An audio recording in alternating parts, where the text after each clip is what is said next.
Yeah. All right, I'll get some more of those things ordered too. But yeah, they should be able to give you some up there. All right. All right. All right. Bye.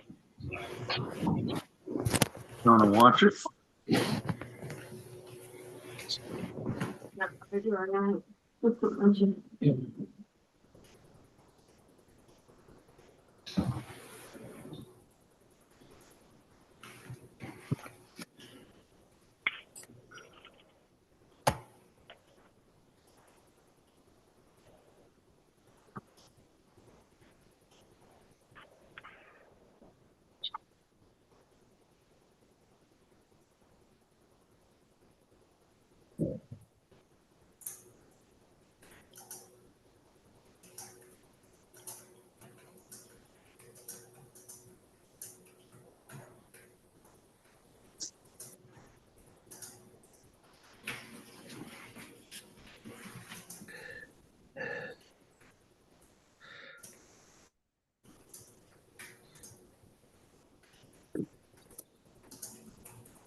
Regarding the question about public comments and filling out cards, if we were unable to get off of work and we're joining by Teams, is it possible to make a public comment at the end?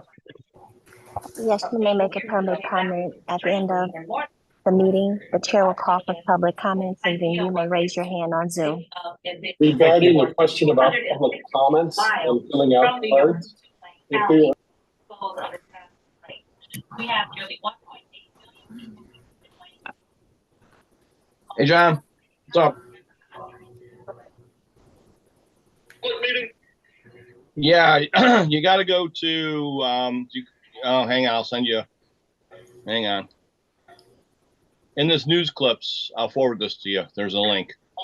You got to go to the Zoom. Here. I'm on the link that. No. I'll forward this to you. It's from Jennifer Miller. It's in the Zoom. It's in the it's in the article on the thing. You got to go to Zoom. And I'll click it. Yeah, if I sent it I sent you the article. Go down to the article.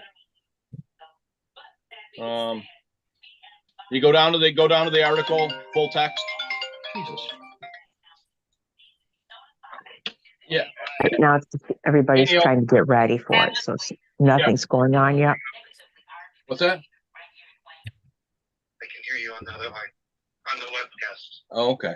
Your audio's on. Okay.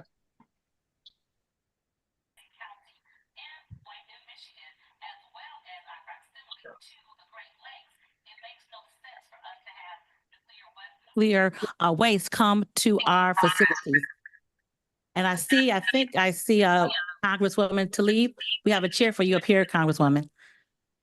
Trying to sneak in.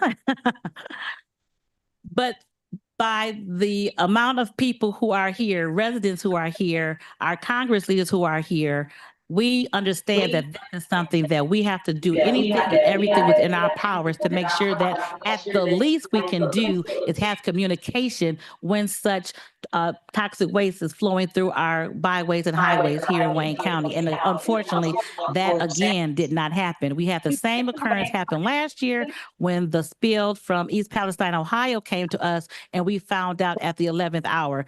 And yet again, we're here at the same type of thing as this pollution is coming from New York. So with that being said, we do have, and I hope she's on the line, someone from EGLE. Is Miss Elizabeth Brown here from EGLE? She was going to zoom in. She's here. She is here? Yes. Found out Ms. Brown? And yet again, we're here at the same. If you can hear me, Palestine, Ohio came to us. We're waiting to get that situated. We have a few objectives for today's meeting. The first and foremost, again, we want to ensure the health and welfare of our residents Brown here from in Wayne County, not just those persons who live by the site, but those persons who are anywhere near that these trucks have to travel by. Also, again, we need to improve our communication channels so that when the shipment of this sort does take place, appropriate state and local agencies are notified so that we can prepare for this. When permits are cited and expanded, we need to know what can we do as a county commission, state legislatures, and our Congress people. What can we do to have a say in these decisions? So I'm so glad again to have our congressional representation here, as well as EGLE, who regulates our state shipping of waste. Ms. Brown, are you here? Yes, I am. Can you hear We're me? trying to get her in. Don't you love technology? Sometimes, I know. And while we're waiting for Ms. Brown to come on, if everyone at the table who are our guests, if they could introduce themselves, starting with Mr. Cullen. Good afternoon, everyone. Patrick Cullen, Department of Public Services, Director of Environmental Services Division. Hello, everyone.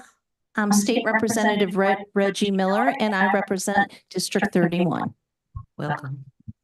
Vehicle 6 District Van Buren's in my district. Welcome.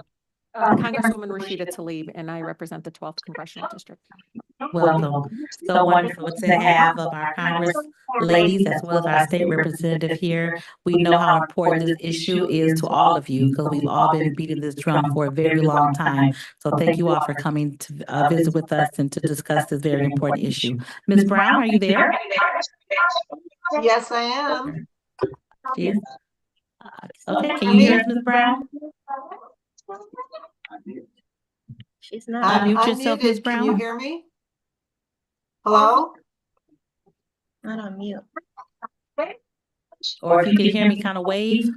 If you can hear me, she can hear us. Okay, we can't hear you. Is that our side or their side? I'm trying to figure that out now, Chair. Okay. Everything is working out. Is it working now? We can do a test for us, Ms. Brown. Hello? Hello? Okay.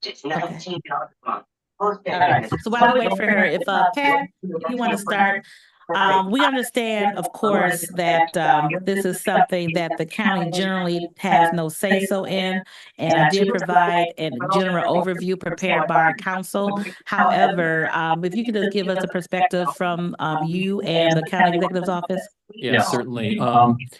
You know, one of the concerns that we have is oftentimes media reports, when these types of shipments and these types of incidents happen, they portray it as waste coming into Wayne County, or Wayne County is storing these materials, or Wayne County is allowing these materials to be transported into the county.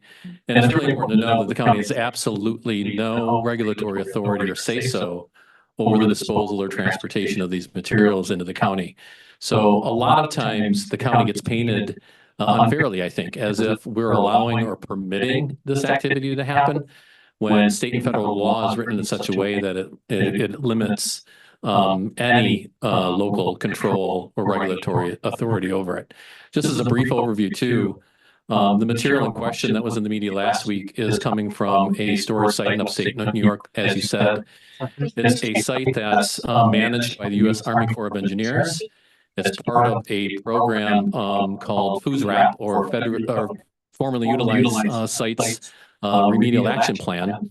And this has been going on for decades. And it's a good thing, right? It's the federal government is trying to clean up these legacy sites from wartime, especially these sites that were involved in atomic bomb production and were part of the Manhattan Project, and try to remove these hazardous materials from the areas that these activities took place in, and try to dispose of them properly.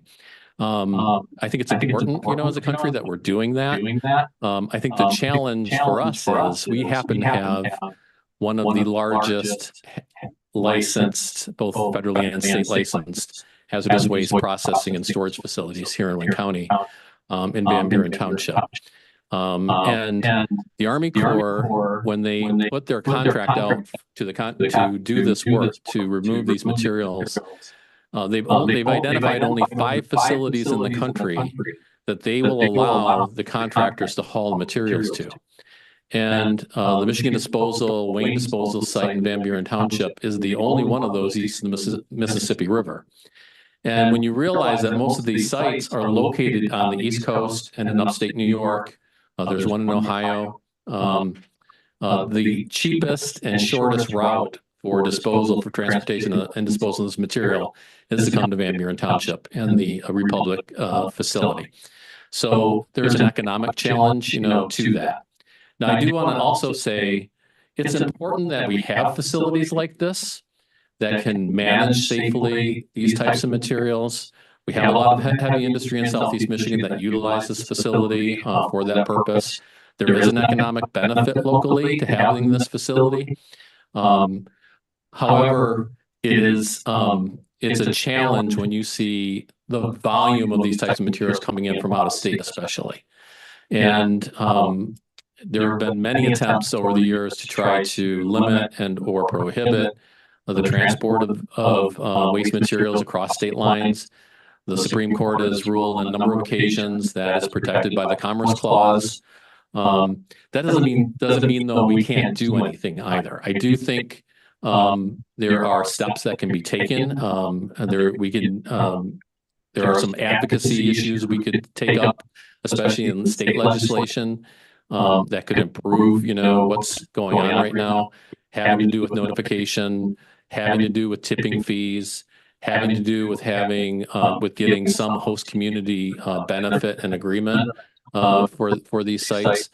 So I do think that there are steps that we can take to help make this better. So we're not getting sandbagged, if you will. That we're not finding out from the media that these materials are coming into our community.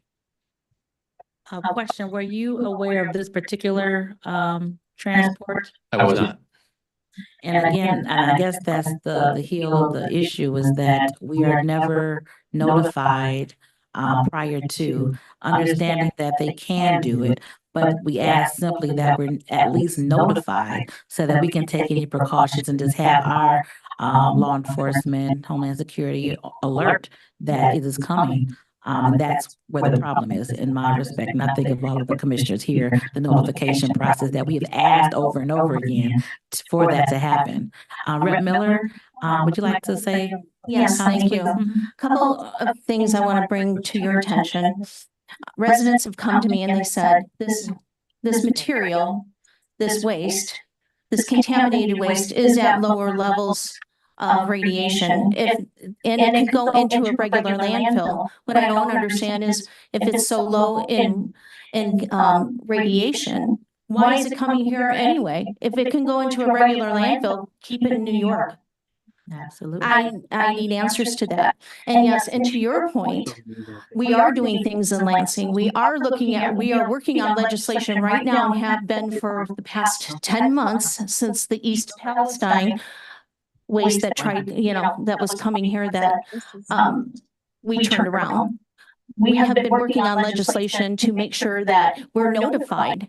But this time we were not. I found out through a reporter, and that's no way to find out. And then the calls came in. Right. And I've been bombarded, from when the reporter told me this was coming in, and that's unacceptable.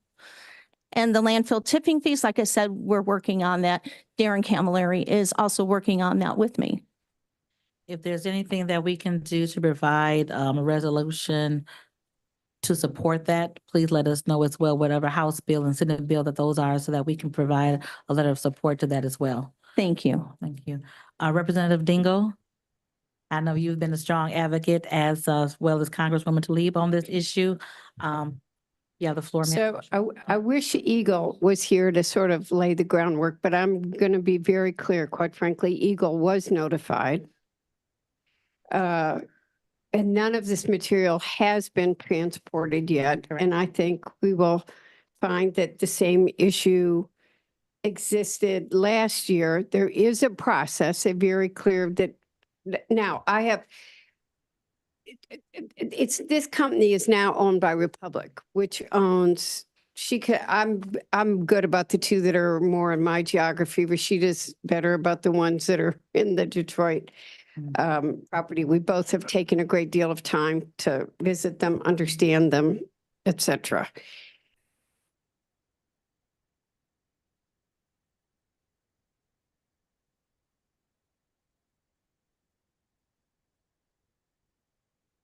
Controversial, but Rashida's got ones in Detroit. The injection well in Romulus And what happened last year when we learned that East Palestine potentially waste was going to be transported there, I knew that it was not CERCLA approved because I paid attention to that well from its inception, and there were many of us that tried to keep it from circa. I know I was good.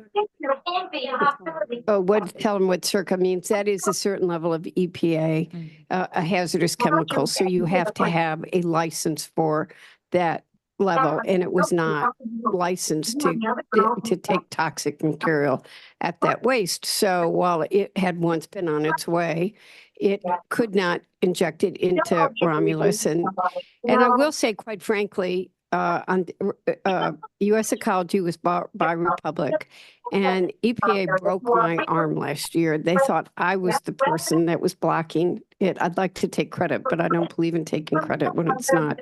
That they wanted to put the Van Buren site could have taken some waste from East Palestine, and Republic did not take it, which Rashida's aware of too, because they want to build better relationships with the communities. What is clearly not happening, and is happening on a regular basis, is that there are certain requirements. So what got everybody's attention on this was, look, all of us see Manhattan Project nuclear waste coming, and none of us wants it in our backyard. And we can have a discussion. EPA does not regulate this particular nuclear waste. This is regulated by EGLE. So EGLE was notified and they knew it was coming. I think that there are people that deal with this on such a day-to-day basis that they don't have a political filter or understand that people in communities are going to be very upset and are very worried. And not only, quite frankly, is Wayne County upset about this, but the communities that are in Yucca and Washtenaw are, because of its site and closeness to Van Buren, are equally upset. So one of the things that I've talked to Republic about, Phil about, all of us, is how do we do a better notification? I mean, we all keep getting surprised. Right. And apparently I've been trying to find out how this made the paper. Why weren't people told? Why? And it was on the U.S. Ecology site that this material may have been, which is owned by Republic. But we've been getting this kind of toxic waste comes in here.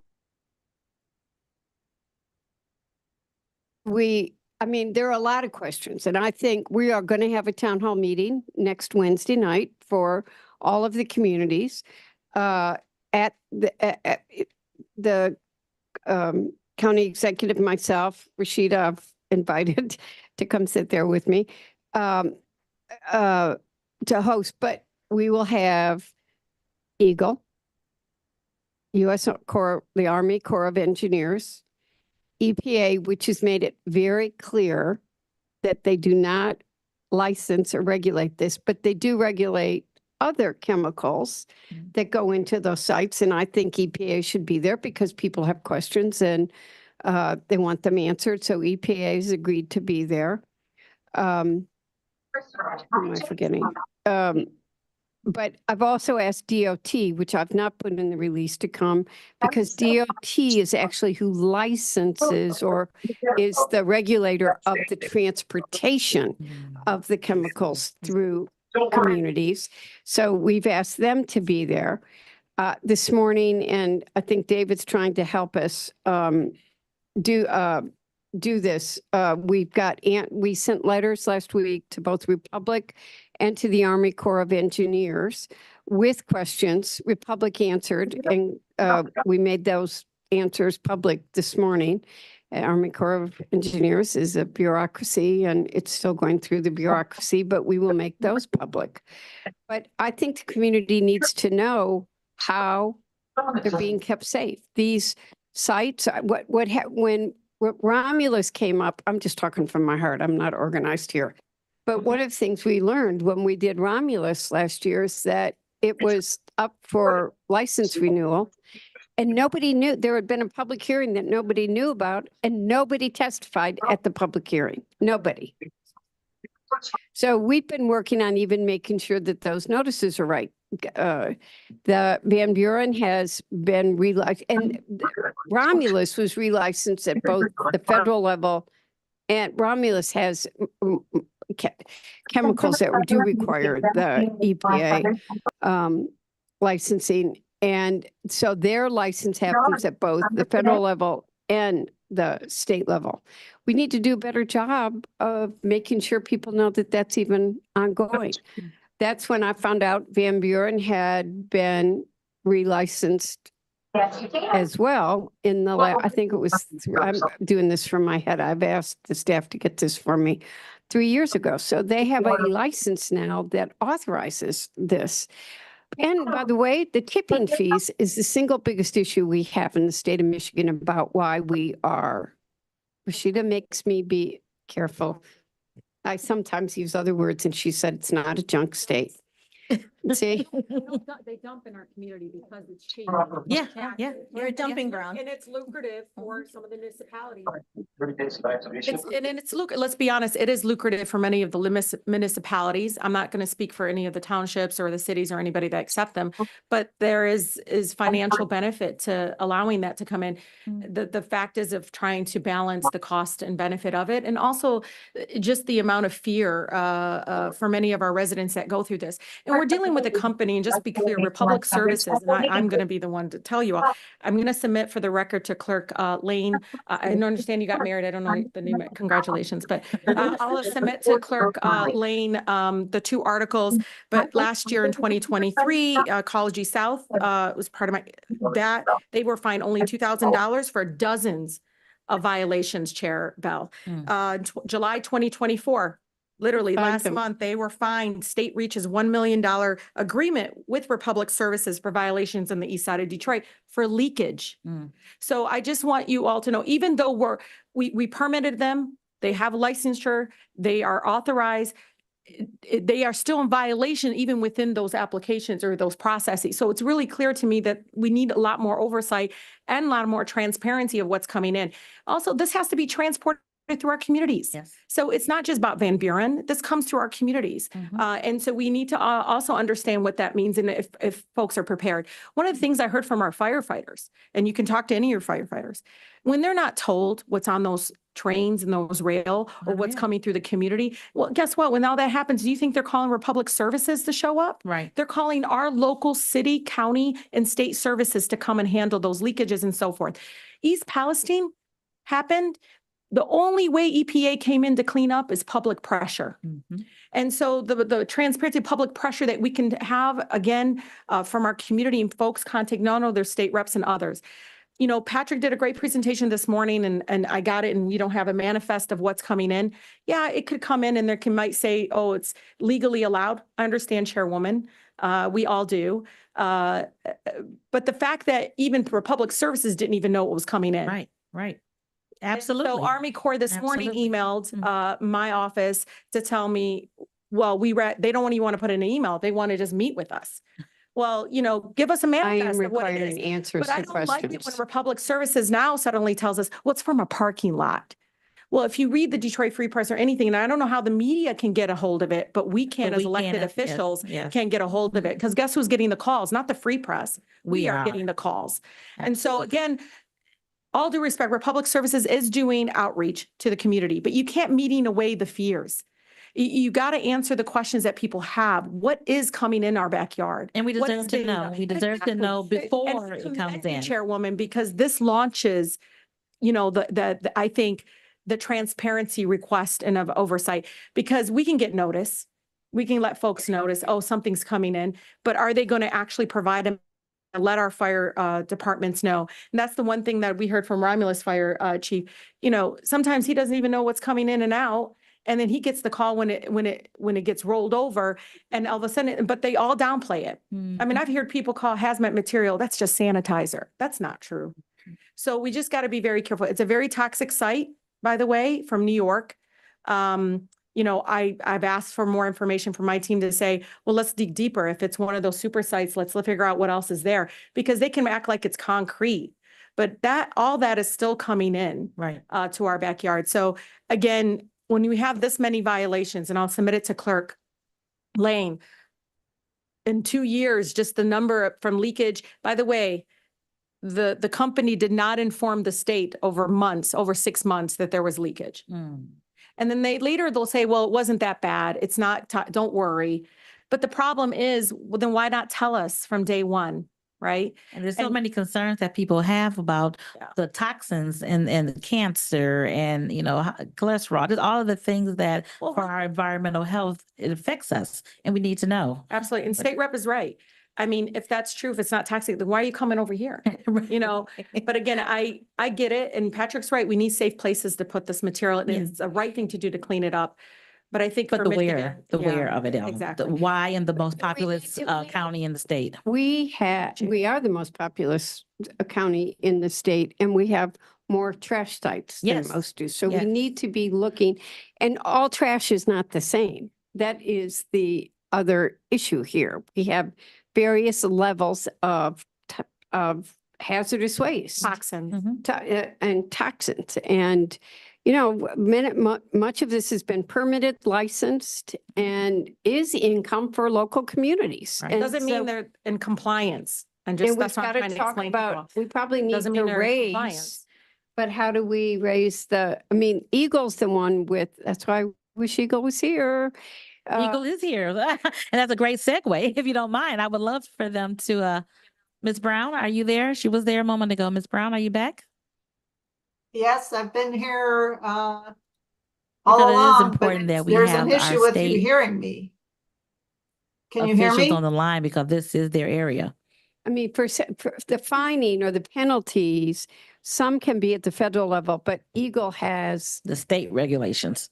And similar, I mean, it's similar to kind of what we did with Wayne County. We used to have an air quality division in Wayne County. Right. I'm sure For the state. some of our commissioners are aware that was all delegated to the state. county to do, but the state oversees what's delegated to them by the federal government. Right. We are the ones who, again, have to have that oversight. But Ms. Brown, are you there? Can you hear me now? I can hear you. She was on a I few can hear minutes ago. you.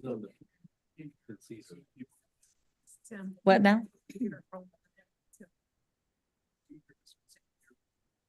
Oh, well, how is that possible? Is our volume on? Our volume is on? I know. We're going to get her on the telephone. We're going to get on the telephone. And as we do that, if there are commissioners that have questions, Pam is taking a list. I think Commissioner Baker McCormick had a question while we're waiting. Thank you, Madam Chair. So we had a whole full hearing about this a year ago when we had the spill in Ohio, and we had the EPA out. We had Ms. Brown. She came to the meeting. We talked about tipping fees increasing, and I think the state is moving in a positive direction on that. So I'm so happy to hear about it. But when you talk about the levels of toxins, we didn't really get to that level of what level of toxins, but I think if we could implement a notice if the toxin levels were at this stage, that and make that priority. I know we have a resolution today. If we can include that in the resolution, I think that would be helpful to say if it's at a level 5, then they have to give notice to the community. And if we could have some type of a public discussion around that waste I'll try. it's transported in, I think that would be very helpful. And then, of course, we talked about the benefits, community benefits agreement for the companies that actually bring in the waste or have the sites.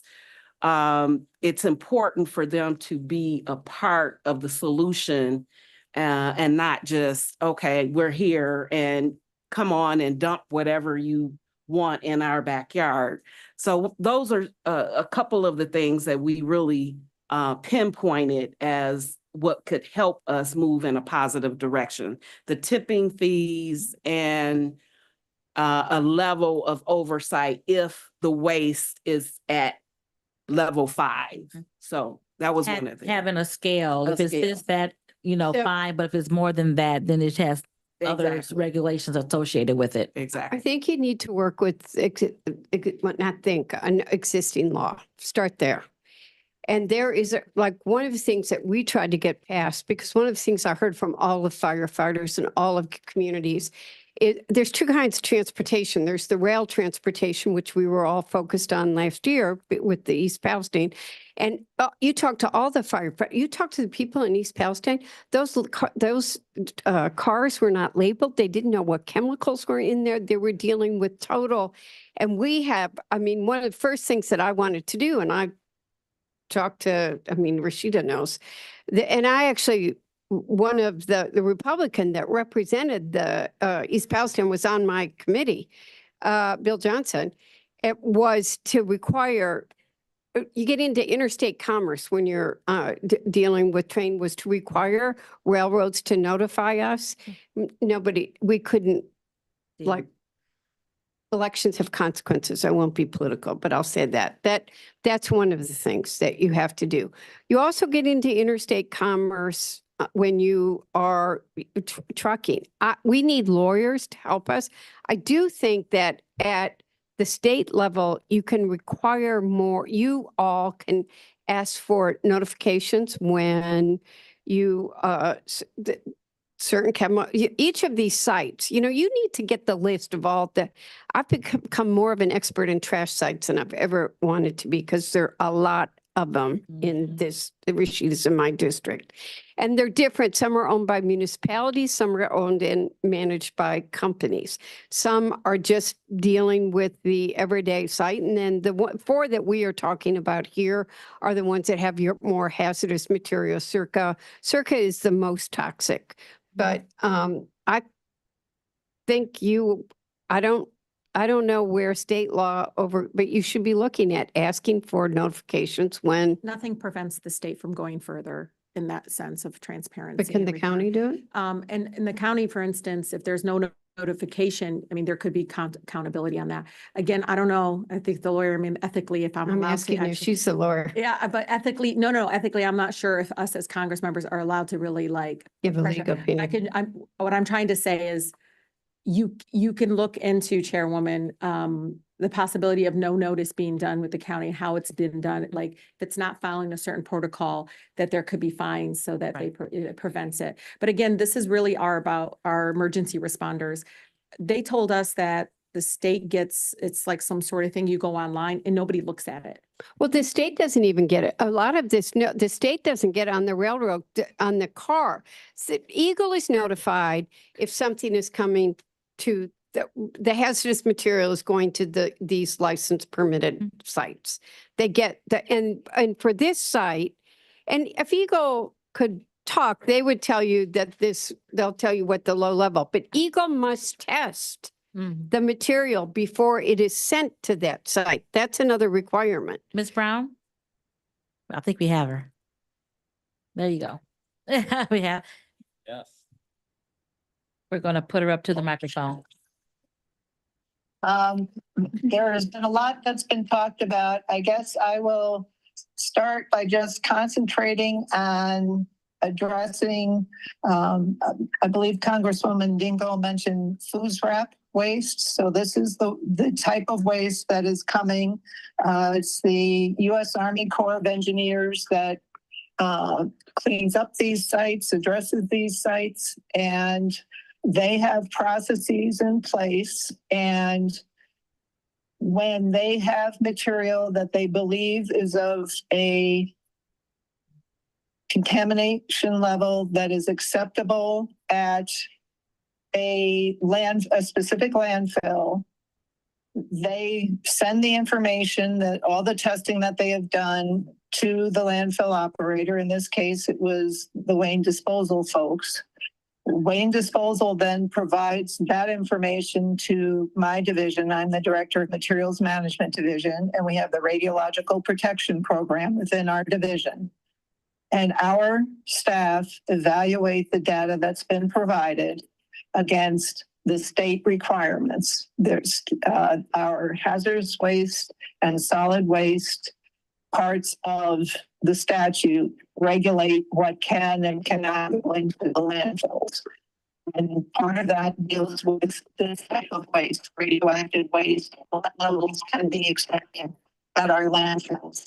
And so that's what happened in this case. We reached out, they reached out to us, we did the evaluation, our house did the evaluation and found that it met the requirements in state law that it could be disposed at a disposal. And we provided that notification back to the landfill. And so that's the piece that we play in this. Now, in terms of the landfill itself, it can, as Congresswoman Dale indicated, they can accept CERCLA, which is the comprehensive, it deals with Superfund sites, basically it's Superfund law, as well as other hazardous waste materials under what's called REC. And so they have specific requirements in the design of the landfill and the operation of the landfill. When the legislature, the state legislature. Excuse me, Ms. Brown, may you pull the phone away from your mouth a bit? Okay, sorry. Now I'm too loud. In 2018, the legislature approved amendments to the hazardous and solid waste parts of the act to allow this type of material to come in and set specific standards for any landfill that would accept that material. And so Wayne Disposal had to change their environmental monitoring program and their way that they dispose of this waste to assure that it was, their facility was protected, the waste that was received. They also have to have a radiation safety officer on site.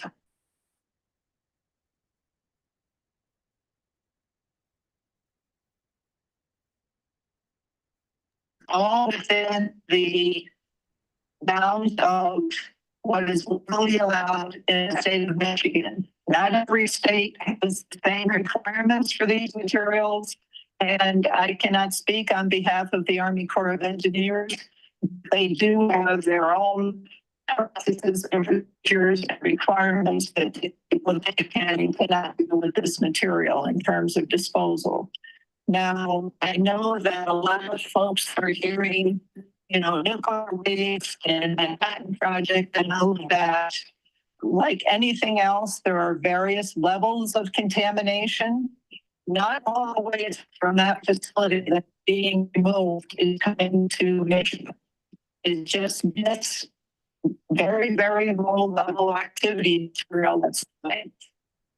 So there's other facilities that are taking the higher activity materials that we are not allowed to take in. Ms. Brown, thank you for coming. We're having some technical difficulties and you were breaking up through most of your talk. So we look forward to seeing you at the town hall on September 6th. I think someone from your office is going to be there in person. The 4th, sorry, September 4th, September 4th. So thank you for coming on. And I understand what you're saying about it's been regulated and approved by Army Corps of Engineers and the state.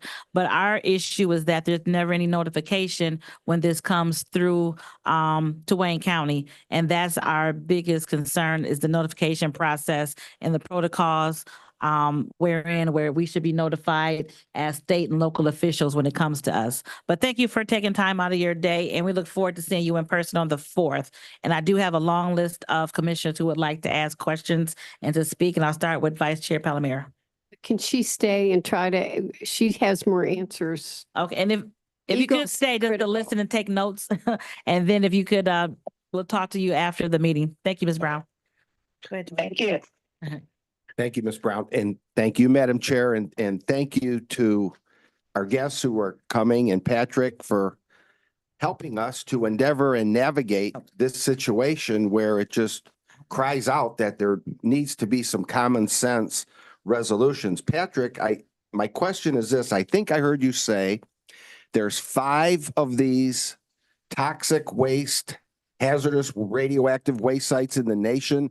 And Western Wayne County, Michigan is the only one east of the Mississippi River. So just to clarify, the Army Corps that manages this these sites that are getting cleaned up as part of the former Manhattan projects, they have audited and approved 5 sites to accept the materials that get cleaned up from these sites.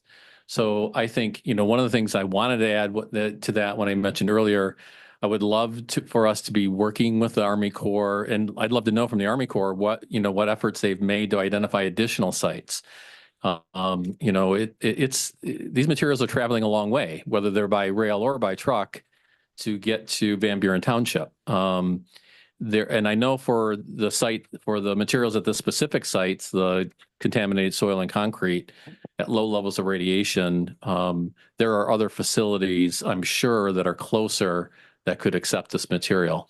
And I'm not sure what additional efforts the Army Corps has done to audit and identify additional sites for that purpose. Well, it begs the question, if proximity and distance to the site is one of the key factors because of cost, that must make this particular site in Michigan the top repository in the nation for this type of radioactive waste. For these sites that are getting cleaned up by Army Corps, I would guess that the vast majority of the material would be coming to this facility. Now, to be clear though, they can only take materials that they're licensed and approved to accept. There are materials at these sites that are higher level materials that cannot come to Wayne County. Well, there has to be a better way of figuring this all out, and I'm glad we're all here to resolve that. Thank you very much. Thank you, Commissioner. Commissioner Hazardous? Thank you, Madam Chair. I've been listening to many opinion about this issue here, and it's in my district. And we've been through this kind of situation before in Romulus. And I was thinking, we need to find a permanent solution, not only start making noise when something happened, when truck have an accident or some leakage. We need to find a permanent solution that give the people a little peace of mind. And the problem is, it's not Wayne County or the local community. It's the federal government who issued the license and didn't put enough restriction to eliminate situation like this to happen.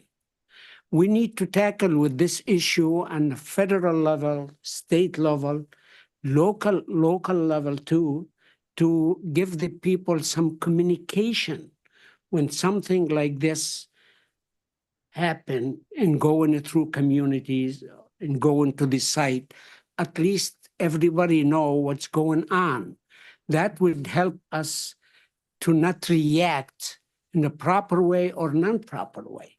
So with the 2 congresswomen here and the state representative, I think we all should start to look onto the federal rule and regulation to that industry, and maybe probably to correct those kind of loophole that cause those kind of situation.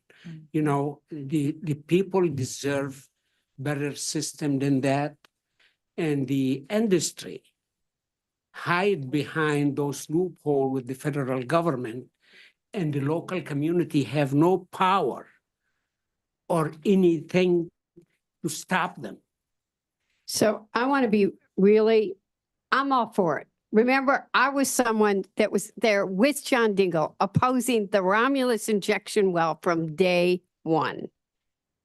So at this particular waste that the headlines was about is actually permitted by EGLE, not at the federal level. Now, the Army Corps of Engineers has a contract at these various locations. Now, when you talk about Circa or, you know, these other, some of the sites in Wayne County, I know Romulus and Van Buren well. Rashida knows them, the two Detroit ones. Very clean on the day we went. No, but the two Detroit sites, you know the better. Detroit, it was very different night and day of seeing the sites that the same company owns in our in certain backyards versus there. And it was very clean. There was not a lot of activity when we come and tour it. Of course, our county executive was there with us. But yeah, again, but it comes down to it. Look at the history of the company. The company that's going to be handling this is something I'm going to emphasize to you all. You also have to understand it could be legal, but this is a company that's been fined $1 million this year, just a month ago. And then, you know, a couple thousand for, you know, different violations in Detroit. So, but even touring it and seeing it, of course, they're going to show us a different view, but it's still, again, the fact that our folks don't know about it and the state reps finding out by the media versus, you know, some sort of notification. But again, He's talking about the original permitting. Yeah. So the original permitting happens at both the federal level for certain chemicals and the state level. And there are periodic and regular hearings. I'm going to be blunt. There were some pretty strong people on one side of not allowing it. And there were obviously more powerful people. I mean, John Dingell didn't win that one. Just to be blunt. We're gonna keep trying till we should, win. We but can't that's give what up. we got. yeah, but even the permitting at that time, again, this is why it's important when the permitting with or license was up for renewal. Nobody said anything. Yeah. The lack of oversight when permit like this one been requested by certain company.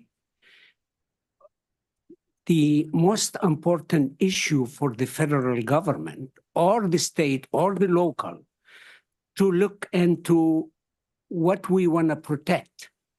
In the state of Michigan, we have a lot to protect, more than any other state. We have 20% of the fresh water in the world to protect. We have a population that work hard. It's an industrial state. People work for a living. They deserve to have clean environment. So we really need to stop the blame. I'm not blaming. We should play the blame game, but the state plays a very important role. Like you cannot get, when I've gone to get Superfund sites for several of the sites we're cleaning up, you cannot even apply for that without state approval. Well, you know, today we've been discussing this, I mean, for the last few days. To approve this, it's federal license, and they say, I'm really sick and tired of trying to find out. I know we have a problem. We need to find solution. It's what the people expected us to do. And I hope this meeting gonna put us on the right path to find solution for those kind of situation not to happen again. And we're going to make sure that's why we're here today to talk about that. And I have a long list of commissioners who want to speak. So let me go to Commissioner Irma Clark Coleman. Thank you, Madam Chair.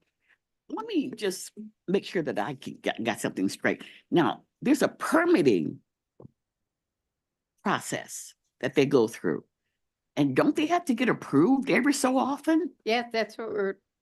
Okay, so when was the last permit issue? When was their permit up for renewal last time? So I'm not, I mean, I looked and researched it last year when East Palestine. Turned out, you'll remember, some of you were at the Downriver Community Conference when I was there. There had been a public town hall meeting and a period for public comment, and nobody testified or put public comments in the record for Romulus. That was Romulus. That was last year. Van Buren, Kevin, was in that right around there too. Yeah. And nobody, so I had discussions with everybody. Why are we not doing a better job and I talked to the DCC, and we should talk to the Western Wayne too, that we have to track this and do a far better job of making public when public comment periods are coming on. I was stunned when I found that out. Because it appears to me that the time to make sure that you got all of your requirements would be the time when they're up for renewal. And at that time, that's when you put all of your requirements in there, or else you don't renew it. I mean, I don't know why that's so hard. Yeah, Commissioner, and you know, Chair Bell, this is a question for EGLE. When's the last time they denied a permit? I want to know that, because every permit I've ever seen come forward to the state seems to get approved or delayed because they need more information. The other really important thing is they got approved, but they still violate their permit and we still renew them. We should also, I would recommend that the county track when these we got to do a better job. All these organizations. So I've said to DCCC, you got to start tracking this. Right. I'm going to say to Western Wayne, you got to start tracking it. Seems to me the county commissioner should ask their leadership to track when the trash sites because there are a lot of them. These just happen to be the more controversial sites, but I've learned a lot about trash sites in the between Western Wayne and Downriver and these. You should know when everyone's up. For some of them you do, like there are two that are controversial right now that you are in charge of. Yeah, absolutely. And even the Republic Service, you know, they call it U.S. Ecology. They're even operating without a permit. They were operating for almost 7 years without a permit, Commissioner. The system is broken. And that's part of something that we can do as a body is to have an ordinance. The ordinance is our laws, and we can put forth an ordinance that tracks everything. And as we track it, if there are violations of that tracking, we can impose fines that will be enforceable. Renew it. Or yeah, well, that's the state about renewing, but we can have fines if they don't redo it. We have a list. Commissioner Marecki. Thank you, Madam Chair, and thank you all for being here today. State Rep, you mentioned some of the legislation you were looking at the state. One of it was the tipping fees, but what was the other part of that? The other part was I had proposed a resolution and had a lot of support on notification. We wanted notification to elected officials when this was coming in, and that didn't happen. And that resolution was back in 2023, and it called on the federal government to provide greater transparency and better notification. But again, like I stated, I found out through a reporter, and that we've got to improve that. We can improve that, and we will. The people around this table will be the deciding factor in how this changes. Plain and simple. We got to work together. We will work together, and we'll get it done. And I think Commissioner Baker McCormick had a good point, because as I recall, the big meeting we had last year, that the companies do send out the chemicals that are coming in. And this is like massive information. I mean, so there probably has to be some kind of cutoff point that we're notified of this type of thing. But I agree with Congresswoman Tlaib that the first responders, I think, are the ones that, because they're protecting all our communities. And if they don't even know if something crashes, what's on it, that's to me the most alarming thing. It is. In fact, I got that call on that Friday night from Kevin Krause telling me they just found out that injection well, they were getting shipments from East Palestine. That's how we all found out, and that's unacceptable. Look, you can argue that it's safe once it's here, but how is it getting here? It's coming in by semis on the highway. If that truck flips and that material goes into the ditches, that goes right into our waterways. That's the risk we're taking when we have it shipped from out of state, clear across the country. That's an issue.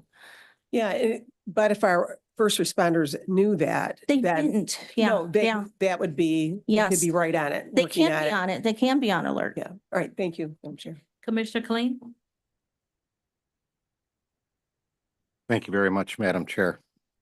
And thanks for everyone for being here. I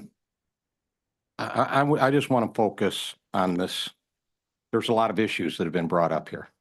I want to focus on this one issue that's gotten all media attention, going out to Van Buren Township. And Mr. Cullen, you've been doing solid waste in the county for how many years now? More than 30. Yeah, and the most knowledgeable person I know on this. Let me ask you a couple of questions. Landfills are rated at different levels for what they can accept. That's right, yes. So where does this landfill out here fall on that continuum? What is this landfill rated for? So there is the old nomenclature classified landfills as type 1, type 2, type 3. I still find it an easy way to reference them. Type 1 landfill is the highest level of protection that's licensed and permitted to accept hazardous waste materials as defined by federal and state law. Type 2 landfill is a municipal solid waste landfill that takes most of your household waste and commercial waste products. Those are the largest ones. That's where the largest volume of material goes to. We have 4 active ones of those in Wayne County right now. Mm-hmm. And then there's type 3 landfills that are limited to commercial waste, mostly construction waste and sometimes industry specific waste. So, you know, for example, DTE owns a type 3 landfill in Trenton that accepts ash from their old coal incinerators, just as an example. Mm-hmm. There's not as much of that going on anymore, but those are generally the types of landfills that are out So there. this is type 1. Correct. Type 1, just Pat, not all type 1s are permitted or licensed to receive all levels. That's correct. So they're different levels. Yeah. Within the hazardous waste regulations, different facilities are permitted and licensed to accept different levels of material. The Republic's facility in Van Buren Township takes a wide variety of materials. They're one of the very few in the country that accept PCB waste, for example. So, and that's a matter of how the law is written, correct? Yes. Yeah. And because I want to focus in on the legislative solutions here, right? For what we can do. Does Wayne County monitor the air or whether that landfill is leaking? No. And I know we have communication issues with Lansing. Are you aware, does EGLE oversee that, or is this a case? Yes, EGLE has regulatory authority both over They have the authority. Disposal and the air quality issues related to the facility as well. But is it does EGLE have the actual equipment out there, or is this one of the great American self-regulation that we give to companies to say, you put the regulatory stuff out there if there's anything in the air, and you monitor whether anything is leaking into the groundwater, and please tell us if it does. Is that who's got the actual equipment to see what's happening So there? EGLE is the primary entity that does the inspection and enforcement of the facility. And I can't speak for Liz Brown. I wish we could hear her today, but I'm probably not out of step by saying that she will tell you that her program is underfunded, as it exists today. No doubt about it. And I think the companies kind of are collecting their own data and turning that into EGLE. It's not that EGLE has the equipment on the ground and it's a state person that's monitoring it. And also on the reporting, in the year and a half since, as we say here in America, Palestine, and this event that hit the paper a few days ago, how many times has toxic shipments been sent to that facility in Van Buren? I don't know personally, but I would guess daily that facility receives shipments of hazardous material. Well, much of it comes from within the state. Absolutely. My guess would be, and Madam Chair, I want to take a minute here to stand up for the 1976, what was it, the Resource Conservation and Recovery Act. And of course, this was a time in American history when we did the Clean Water Act and we did the Clean Air Act, and we wanted to clean a lot of stuff up back in the 70s. Prior to that, this hazardous waste could go anywhere. It was unregulated. Some people are old enough to remember when Belleville Lake was an open sewer. My guess is they wanted a hazardous waste facility here, and this is strictly a guess, because we're, and especially in the 70s, very heavily industrialized area, and the automotives produce all sorts of noxious byproducts from what they're doing. So I think it probably made sense that there was a kind of a locally, given our industry. But that act has brought, and there's been a lot of amendments to the act since then. But are we aware of any spills, Mr. Cullen, in the transportation to getting things there? Are we aware of any issue that this landfill has foisted on the local? Do we have higher cancer rate, any of that kind of stuff? We have any indication that this is a danger to our community? I know that there have been violations of this facilities permit, over the years that EGLE has enforced. I can't speak to health implications though. Yeah. But I think what this does speak to, and my own looking into this, is that, yeah, there needs to be some tightening up of how we're, and being more specific in what the state legislature is saying to EGLE and what they need to do. If there's hazardous waste, and who knows what it is, we don't get a there's like a manifest that they turn in when they show up at the gate to dump, right? Mm-hmm. It might be electronic, it might be paper, and that goes to EGLE? Mm-hmm. And it goes into a database? I would assume so. Is that database on the state website? I'm not aware of it. It might be. I think I know when I've tried to research specific materials going in facilities, it's been hard to find. And one of the things that I've spoken about previously is the state treats municipal solid waste and hazardous waste differently when it comes to a public transparency standpoint. Mm-hmm. A lot of what I think there's a lot of people don't want you to know what's going into these facilities. You want to keep it quiet because people get upset when they hear about this. Yeah. So for municipal solid waste, for example, the state is required by statute to produce a report annually that tells us how much volume of material has been produced, what it is, and where it gets disposed of and where it came from. It's a valuable report. It's available online. There's no counter to that on the hazardous waste front. So I do think it's difficult for the public in general and for elected officials to really determine the scope of what's going on at these facilities. And I think we can do something about that, very specific. When you say nuclear waste, that's the mother of all, not in my backyard, right? Or no, just as an issue, right? It's a not in my backyard issue. A lot of people around this table know my long involvement in the environmental community. That 1976 law certainly has been great for all across America to kind of get some of this stuff contained so it's not everywhere. Just, they could dump it in the stream out behind their business, bury it in a big hole, and just be a danger. Now, the state law does provide, I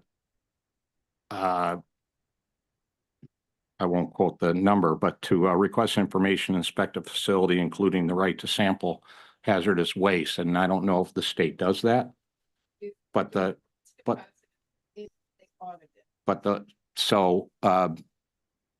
that's not available to us here. I would like to see whatever the paperwork is that the state has accumulated on this specific facility, which also might be a guide for what kind of changes we need in the oversight.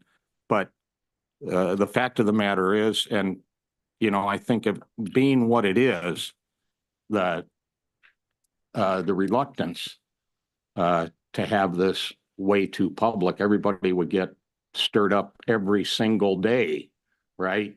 With, well, that was this radiation. Now we're getting some chemical that if you have a car accident and it goes into our sewers, oh my goodness, and the danger that it provides. So I do think the transparency is important here, but it's also important. This is why they set up the law the way they did, right? Because of kind of the NIMBY nature of this. Is the Fed said, no, we're going to set up a system that protects the public and have these kind of regulated, of course, regulation's always an issue, facilities. And if we did have out there in a very public way, well, we'd be having fights every day about what's coming into this community. But our economy does generate a whole lot of hazardous waste. And you can't duck that. Somebody asked me today, where are all the batteries going for EVs, right? Oh, yeah. Where are they going? I hope they're not being thrown into some pond somewhere. So we generate more and more of this all the time. So, yeah, the Fed regulations, there's no obligation to notify local units of government. There's not necessarily any regulation to tell us about the shipments when they're coming in, what's on them. And that's the line we have to walk here, is to look at that and say, what is it that we really need to have for everyone, not just local officials, but for all of the citizens. So it is difficult. And what I look forward to is, because we've been talking about this for a long time, what kind of legislation I need to get behind specific legislation, right? Not a general statement of, oh, I don't like garbage coming in. Well, okay, that's nice, but you can do that forever with resolutions, and legislative bodies do that. And here we are a year and a half later, and we don't have a specific bill in front of us that we can get behind to say, yeah, we want DEQ to do this. We want the state law to say that. And there's probably some talking we need to do with the feds as well.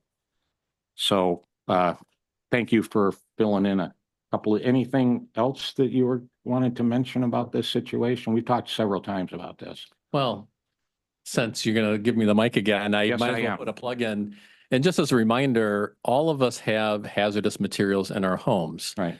You have cleaning chemicals, you have fertilizers, you have gardening things, you have electronics.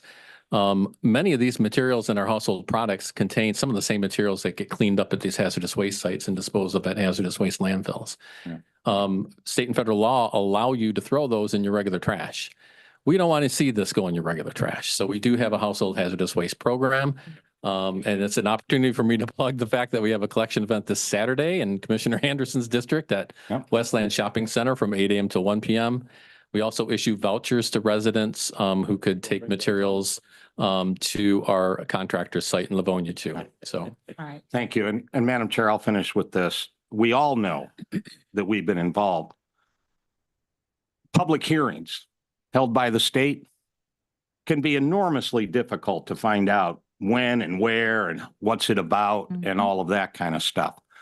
But it's not like it's not on DEQ's website that we have a relicensing hearing coming up for a landfill or whatever. So that's maybe one thing in the legislation that is proactive, that DEQ must notify all the elected officials in the state when these hearings are coming up, and not have a game of trying to find them as they shuttle around.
And then lastly, just Congresswoman Dingle and I will focus on the Army Corps of Engineers and getting that manifest and getting that information. But if there's any other questions that commissioners have, we'll work on this specifically with the U.S. Army Corps of Engineers. That will be our primary role. And of course, work with our state role. Thank you so much for this. I really appreciate it. Thank you for coming. I appreciate you coming. I have a list of recommendations that I'm going to present, and I'll forward those to you all as well as we work on this together. So thank you so much for being here. And as she says that, Army Corps of Engineers does the nuclear. I mean, we're so worried about the chemical disposals, and that we also have to talk about separately, and that is monitored by EPA, which is why I said to EPA, even though you're not responsible for this, I want you at the town hall meeting because I think we're going to get questions. Absolutely. We have 3 more speakers, and I want to make sure that we open it up for the public to do public comments as well. So thank you, Congresswoman. Commissioner Anderson. Thank you, Madam Chair. I just wanted to, again, thank everyone for being here today. It's important, I think, that we do what we can here to discuss the issue and what we're going to be able to do about it and what our limitations are as well. But I also wanted to point out Congresswoman Dingle for all of the things that she did with her late husband and the hearing that was in Romulus at that time. I attended that meeting, and here we are again in the same issue that they've not been able to get addressed properly to make sure that it won't happen again. But I think, just to recap, I think transparency is an issue, as well as the notification and making sure that we get notified all the way down to, it gets down to the local level. And I think we've got to eliminate, as has been mentioned, got to eliminate the financial incentive for these companies to use Michigan as their dumping ground. That is what it comes down to is the financial decision of these companies to look where it's cheaper for them to dump. And we've got to eliminate Wayne County for being the cheapest place to dump. We've got to stop that, and we got to find a way to do that. And those tipping fees, we adjusted them when I was in the legislature but that was household waste. But we need to be doing that now for everything that dumping. Yeah. As we speak, Okay. and have been all summer. Thank you, Madam Chair. Thank you, Commissioner. Commissioner Baydun. Thank you, Madam Chair. First, let me thank my dear friend, Congresswoman Debbie Dingle and Rashida for being here, and our state representative from the district, Mrs. Miller. Patrick, in your introduction, it kind of like struck me when you said that when in your analysis, obviously this is not your position, you said that they probably bring it here because this is the cheapest way for them to get rid of their waste. So, and I think about this, so it's all about money. It's not about the health and well-being of Wayne County residents. I mean, how can you put a price tag on the life of a cancer patient who's going to, develop and have cancer as a result of all these toxic material being dumped in Wayne County? And you know what? Flint water crisis is still fresh on our mind. I mean, what's going to happen?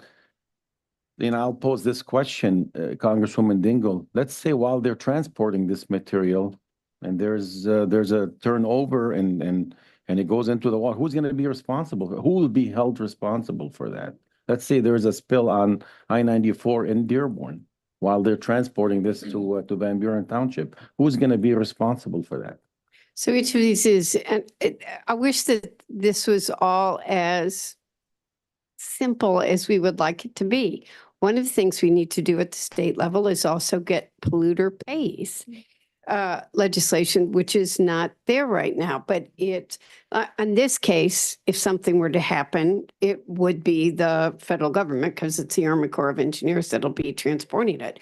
But, we've had different chemical spills from an oil company where we had a huge fire that we would try to hold the oil company when it was on the way to Marathon. So each of them, it has a different responsibility. We need to do something about this. There's no question, but it's not as, I would say to all of you, we have just a lot of, these 4 sites are the 2 in Detroit and the Van Buren and the injection well in Romulus are more complicated because of the hazardous waste and the chemicals. But look, I got a lot of hazardous. I've got a lot of sites in our district, my district, that you all do have jurisdiction over. And there's a lot of controversy in these different communities about it. Trash does have to go somewhere. It's the communities that are next door to them don't want the trash in their backyard. But some, if you really want to be honest, you all, the mayors who are here on the phone or listening too, so a lot of the local levels of government count on these trash sites that don't have as a revenue source. So people have to really sit and be honest and balance all of this. These are very tough conversations, but I do think hazardous waste and nuclear waste we need to have very, very serious discussions about them. And I just was told that when the Army Corps of Engineers comes in, that a lot of people from Buffalo are coming, and that Major General Mark Wander is going to be part of who will be able to talk very directly to, will be part of the panel next week. When we're talking about atomic waste, why doesn't our federal government find a location somewhere in the middle of nowhere in the desert on the West Coast? This is what and dump it there or bury it there? Okay, EGLE should be talking about this and not me. But I'm not the expert, but I've spent one hell of a lot of time learning in the last week. Hello, can you hear And me? we are not the kind of nuclear waste that you were talking about, Patrick addressed. It's not, this site is not even authorized for this. If Mike was working, they would tell you that the amount of nuclear waste that was going into the ground, and quite frankly, I don't want any of it, but I'm also, let's get facts out there, is less than what's generated by a hospital when they're doing their CAT scans, et cetera. And EGLE told me this, that there is less nuclear waste going into this. This is me just telling you. I'm not saying any of it's acceptable than what is held in your granite countertop, the exposure you'll get during your lifetime from the granite. We want facts. We need to have thoughtful, realistic conversations about all of this in one strategic discussion. And it shouldn't be, you know why we all paid attention to this? None of us knew. I didn't know about it. I read about it in the paper and then started getting calls. Manhattan.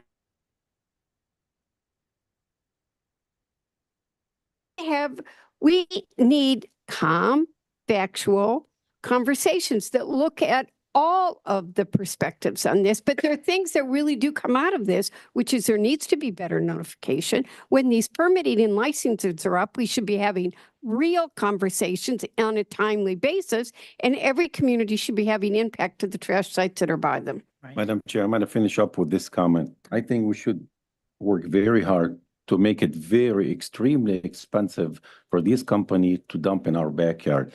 And I'm going to say this, we need stronger state and federal regulations to prevent Wayne County from becoming a dumping ground. Companies need to be held accountable for their actions. Legislative actions should focus on increasing tipping fees and make it very expensive, stricter control, and limit the number of hazardous waste facilities allowed in our communities. And when the time comes up for renewal, shame on us if all of us are not in the same room, objecting to this. Thank you, Madam Chair. And I want to make a comment that Romulus injection well should never have been approved. And it was approved by state legislature. I mean, it was part of, Glenn, you were there. Different people have different opinions. And strong lobbyists. So we all need to understand that. Most of these things that you're talking about are at the state level. Not that but tipping fees are state level. We can't, these are state rights. Madam Chair, just since my name was mentioned, I just wanted to just mention, we were not in the majority. It wasn't Glenn. Glenn wanted it. I can remind you who was governor. You can guess. We were not in a majority at that time. Absolutely. That is an accurate statement. Yeah. Okay, we'll have the last word by Commissioner Killeen. Well, I wanted to respond to what Commissioner Baydoun was and just how difficult this is. At our nuclear power plants all across the country, we're piling up spent fuel rods that are still highly radioactive. And basically, they're sitting in large swimming pools at our facilities all over the country. The federal government made an effort to find exactly what the cheering was about, and what you were saying was a geologically stable area. These things have enormously long half-lives where they're dangerous, 20, 30,000 years. So they found Yucca Mountain in Nevada. Geologically stable, hadn't been any earthquakes or anything for 500,000 years or whatnot. So they settled on that as a place that we're going to put the spent fuel rods from our nuclear facilities. Unfortunately, at the time, the Senate Majority Leader was a senator from Nevada, and it never happened. So it's a NIMBY again. So I think we're better off going with the geologists and what they have to say rather than saying, well, we're not going to do that. So we're just going to leave these in swimming pools all over the country, just waiting for any number of acts. But that's gets at how difficult this is politically. Thank you, Madam Chair. Thank you so much. Thank you. One more final, yeah, yes. Final. I know we've been debating this issue, and we all interested in solution. I hope after this meeting, we try to do what's gonna give us the solution, debate that issue on a local level. The only thing would be effective if what we send to Washington and to Lansing, what's the solution, what we hope to see in the federal government change the rule and make sure we protect it. Otherwise, doesn't matter how much we change on the local level, the federal rules overrule. That's it's mean we tap dancing in the same spot. We're not moving forward or backward. Hopefully, I'm saying this because we have representatives from the federal and the state, and they gonna take our voice and what we really hoping to see from the federal government, some action that really help us, because it doesn't matter how much we change on the local level, the federal is still overruled. It's where the change should come from, the federal to the state to the local. We need to have a conversation, and I love you, but I know RCRA was passed by John Dingell. Mm-hmm. Superfund was passed by John Dingell. I mean, these were the men that it then becomes the state. It goes from the federal government to the state government. And I'm typing Phil and saying, I mean, am I wrong? I'm not wrong. This is a state. The laws are there for enforcement. Yeah. But it comes down to state laws and permitting. And now the EPA has to license and when they have their hearing, but it's state. Yes. This is the bulk of, we've got to, and you got to get stronger state laws, period. But we need, that is so true, but we need all of you to voice your concerns and be strong on this subject. We've got to make change, and that takes all of you with us. But I'm sorry, I've got to leave. No, I've got another meeting. We're done. Thank you so Thank much. you. I appreciate it. Thank you, Rob. We are done. Let me just You know, thank you got again. parents that are like desperate to speak. We are, I we'll have really public wants comments in to. a few minutes, but let me just thank Congresswoman Dingle to leave and Representative Miller for being here, taking time out of your day, because you know how important this issue is. We know how important it is. That's why we have this meeting on today.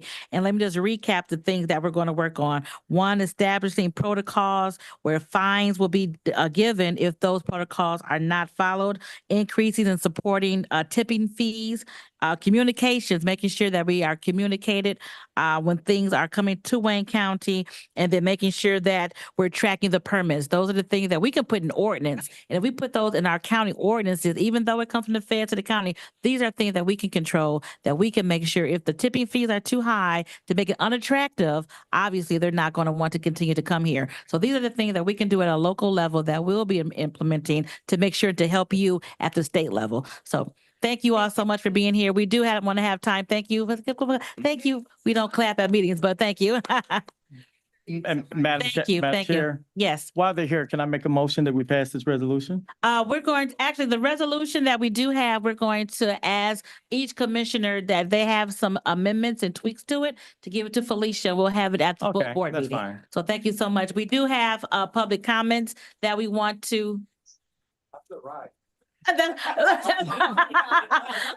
Well, Rep, if you want to say something real quick before you leave. Very much. I really, whatever you could do to help us out. We're not, I'm not worried about our residents. I'm really not worried about the security of the landfill. But it's wrong that they bring this stuff across the country. All the way across the country. You nailed it right on the head. It's just the start of these things. We don't want it.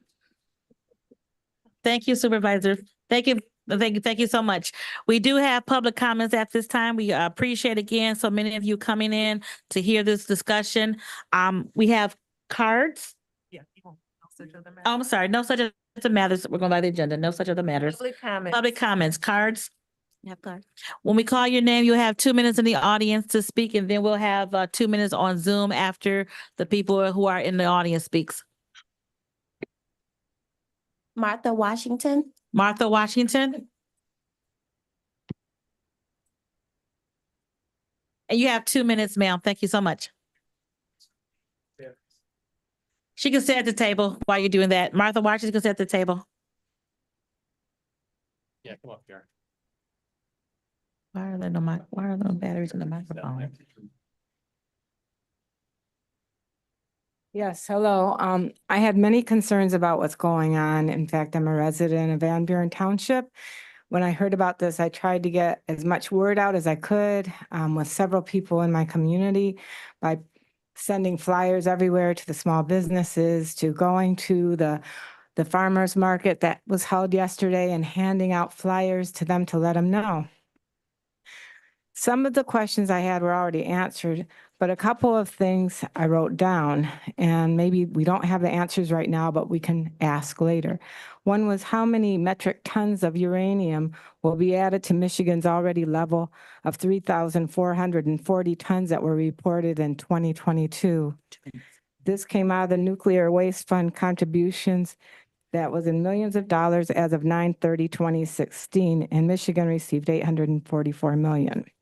The article's name was Used Fuel Storage and Nuclear Waste Fund Payments by State. This was www.nei.org,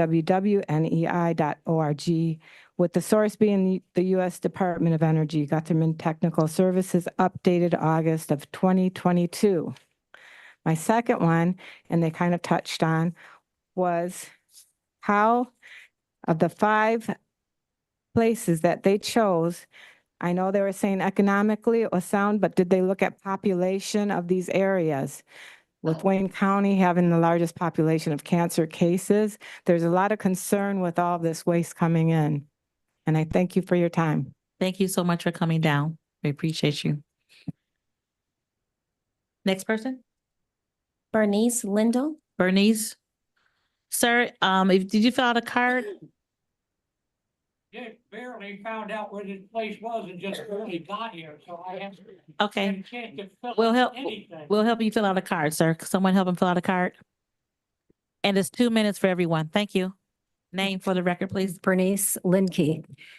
There are a few basic principles we expect from those we elect in office. Leadership, integrity, acting in the best interests of the people, transparency, and accountability. After learning about the location and contents of waste disposal, I'm struggling to find words to express my disbelief and disapproval or disappointment that those we've trusted and empowered to honor those principles simply did not get the memo until about a week ago. I want to thank the media for letting us know. This is ridiculous. Some of our federal, state, and county leaders were surprised to learn that the Army Corps of Engineers was moving radioactive waste from Lewiston, New York to Van Buren Township. Why were they caught off guard? To my knowledge, Van Buren Township knew. When did they know? And why didn't they tell other communities? How much money is Van Buren Township receiving in tipping fees from U.S. Ecology Wayne Disposal, which is a subsidiary of Republic Services? No amount of money is worth it if the general welfare of our citizens is taken into account. We're informed that this is a low level of radiation, and I did a few Google searches yesterday and found that the EPA investigators detected radon levels 3 times the EPA's action level, which demands remediation at the Lewiston site in 2020. They found radiation levels 50 times higher than what the agency considers background levels. Guess where they shipped it? In 2020, it was shipped to Michigan. 4,800 tons of radioactive waste was removed from property in Lewiston and shipped to a hazardous waste landfill in Michigan. The work cost in excess of $7 million, according to those documents. Who benefits from accepting and storing toxic waste? Republic Services, Van Buren Township, State of Michigan, certainly isn't our residents. Please do whatever you can to stop this. We should be able to stop it before it continues. Thank you so much. Next card. Jessica Peterson.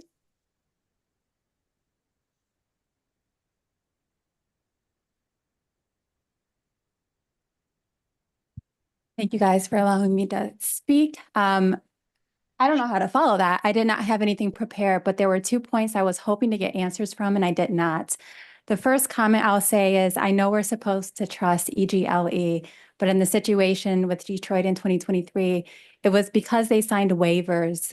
And I'm sure everybody here knows about the waivers where groundwater testing, soil testing didn't happen. So how are we supposed to trust EGLE after that type of waiver was signed? That's my first comment. The second comment is in terms of, I have questions about the major modifications at the site in Van Buren. I don't know if you guys are aware of it, but they requested major modifications back in 2021. I think citizens can kind of put their heads together. And from my perspective, this is something that would have had to take years of discussion to find a site. So I understand that they said Van Buren is the most convenient, but according to some of the major modifications that were created in 2021 that I saw on the website, it appears that this was planned. And I know we haven't always accepted radioactive waste. So if we are supposed to be the most convenient, it like I said, from the documentation out there, it appears that it was something that they had to put in place. So I question the terms of convenience and the terms of intentional placement with Van Buren website. And I'd like to get those questions and understand if those modifications that happened in 2021, which conveniently is in time for this type of waste, had any correlation. And I hope to get some accountability from that. Thank you. Thank you very much. Next, next card. Jason Smith. Jason Smith. All right. You come to the table. Thank you, Madam Chair. My name is Jason Smith. I'm the city manager for the city of Belleville. I am here today as our city stands firmly opposed to this.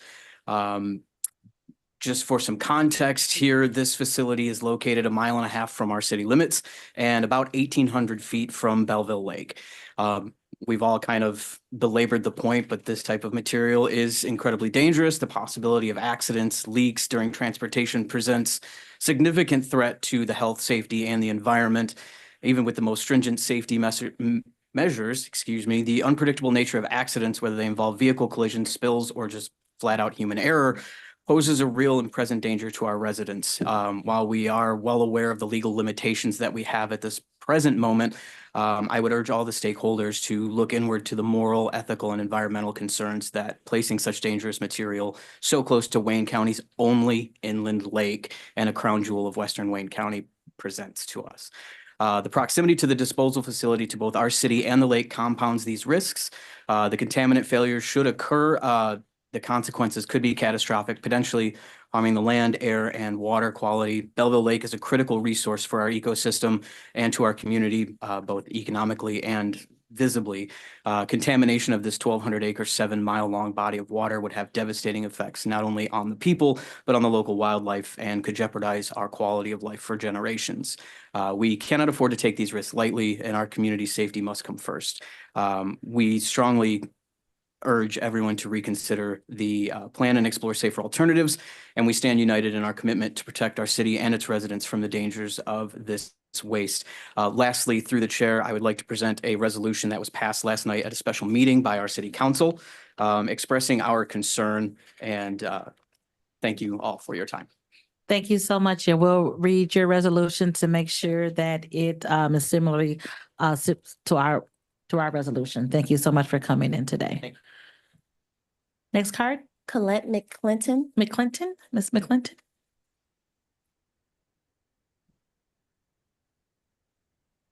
Thank you. My name is Colette McClinton. I'm a city resident of the city of Belleville, and also have a business in the city of Belleville.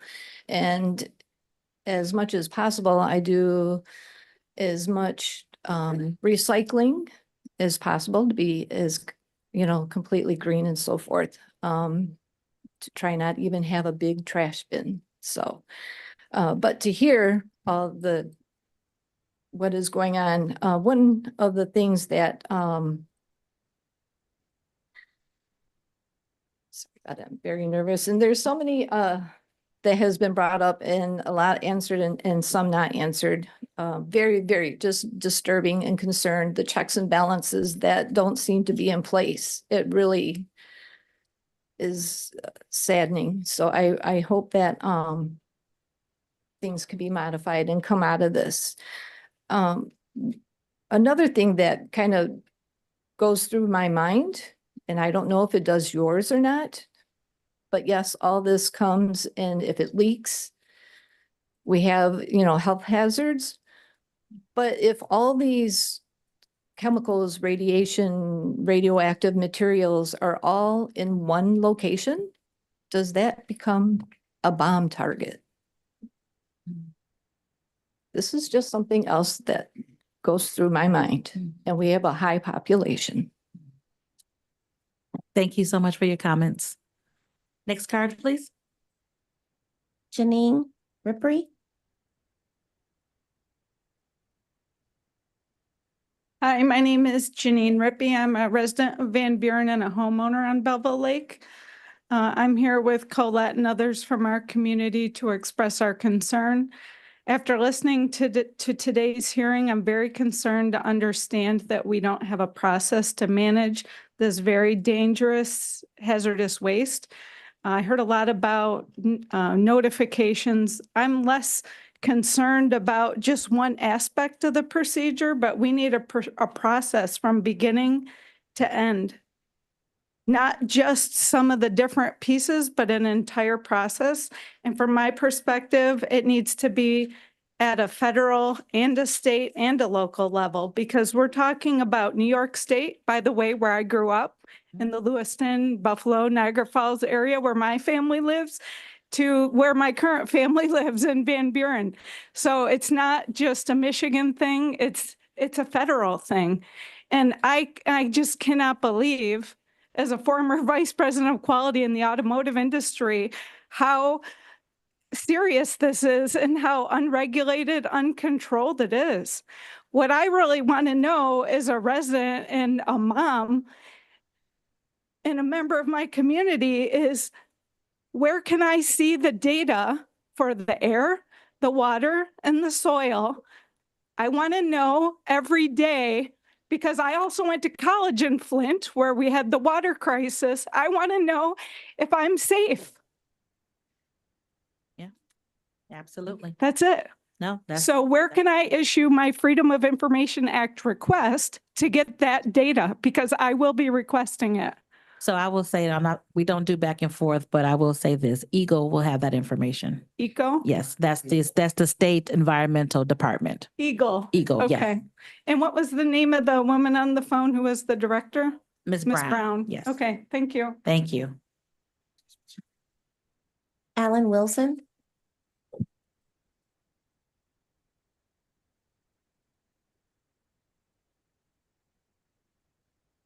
Thank you.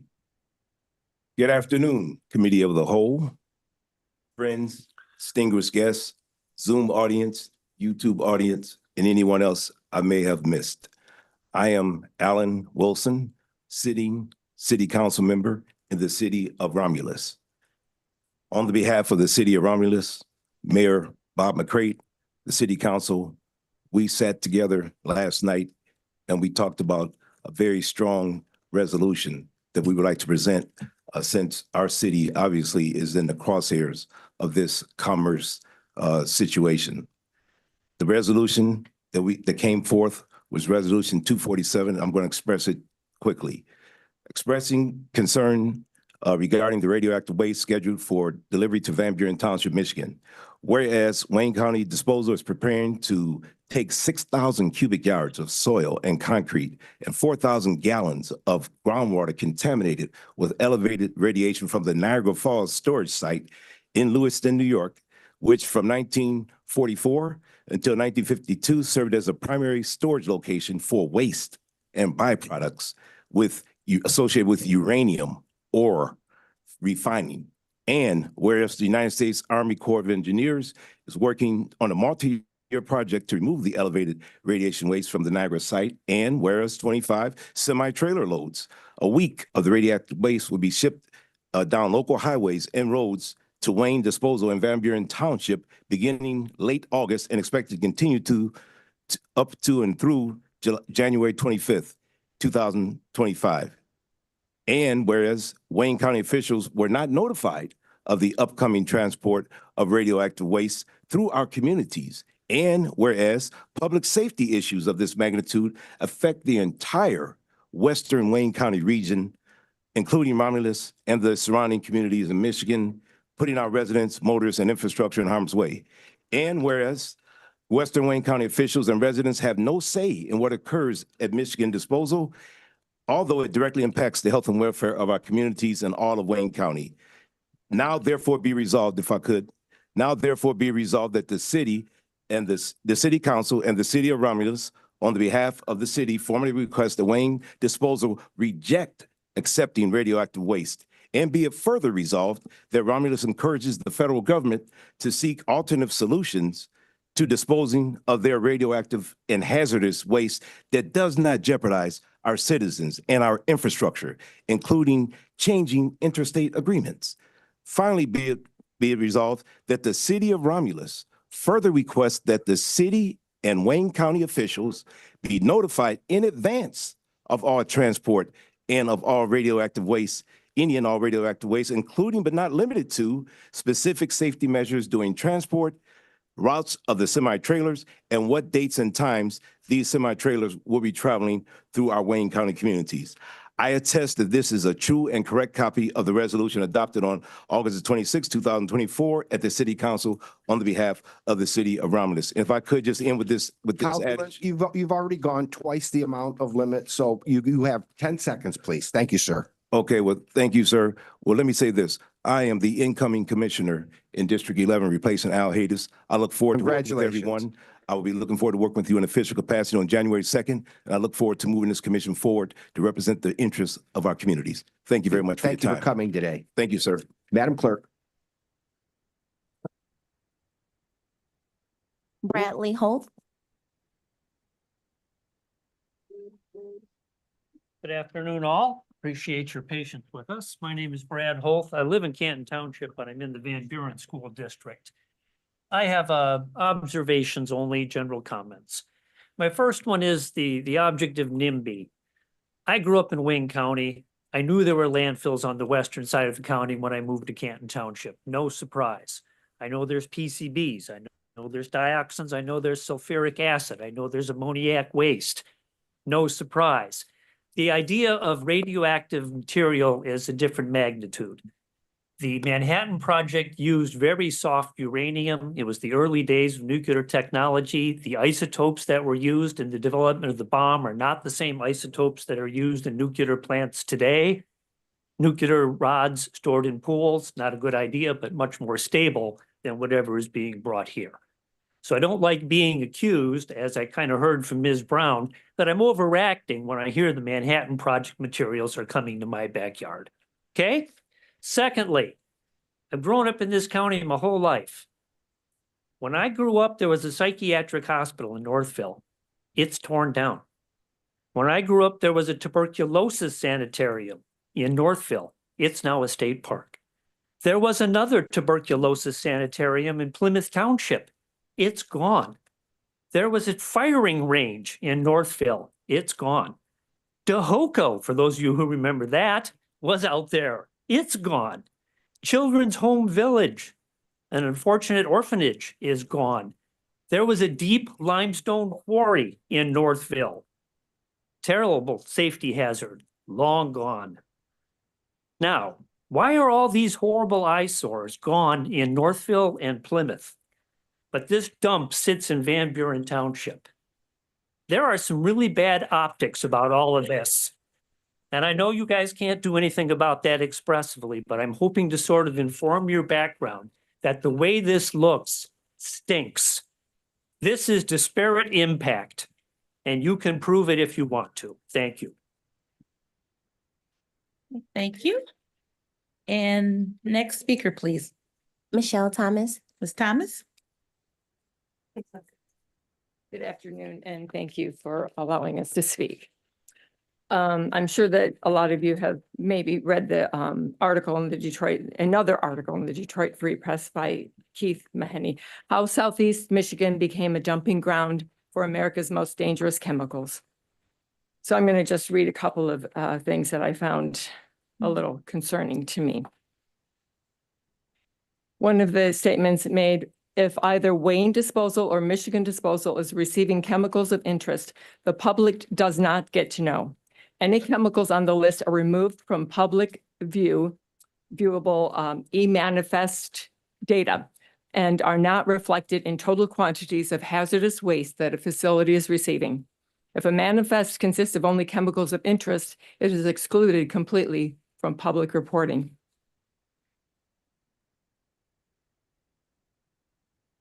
Another thing I would like to bring up, quote, a lot of states have adopted anti-concentration laws that restrict the number of hazardous waste facilities that can be in a given community, or they restrict how close they can be to certain land uses like residences or hospitals, or they require the evaluation of social and economic impacts on property values.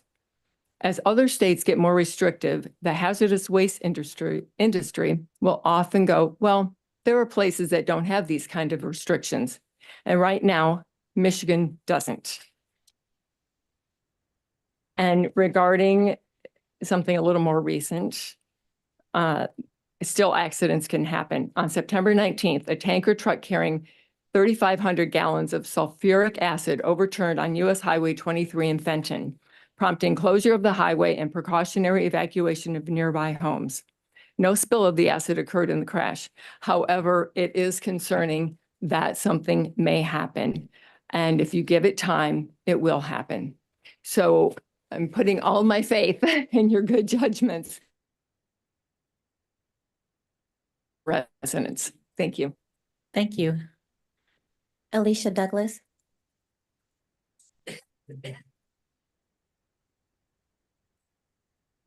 Ladies and gentlemen, thank you all for your service and for your time here today. I represent my mother who lives in Belleville, and I'm also the founder of waterrising.org, which was birthed out of the Flint, Michigan water crisis. I am here with the hat on of not just an environmental entrepreneur, but also with the hat on of being the UN Women's Empowerment Ambassador for Water. We must look at this and bringing all of our stakeholders together. And I'm going to encourage you as a body to do that and really lean in with the International Joint Commission, which we all know what they represent. Each one of them has representations of their governors within the Great Lakes. It is imperative at that meeting on the 4th that Congresswoman Dingell will be hosting for them to be able to be there. They were not informed of this.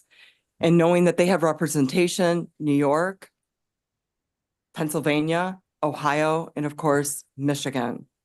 I'm also going to state that from UN body, as far as UN water, we know that these are tough laws that we need to be passing for our local communities. Water is managed where? Water is managed locally. It needs to be monitored in real time. We need to be providing our citizens with reports in real time for transparency.